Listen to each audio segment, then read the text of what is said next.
Ito ay nagsimula, na-approve ito noong July ng 2022. Nagsimula ito ng 2023, early 2023. Late 2023. I'm sorry, late 2023 kasi mga approval. At ngayon ay tapos na. Natulungan naman tayo ng ating mga Chinese na contractor dahil ang ganda ng technology nila. This is one of the four major projects that our legacy projects that we will be finishing in Davao and its environs.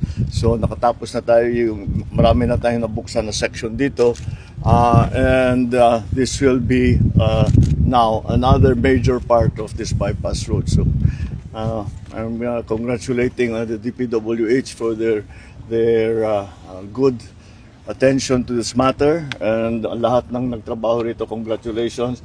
At we're looking forward to December 15 kung kailan meron ng dadaan na traffic dito.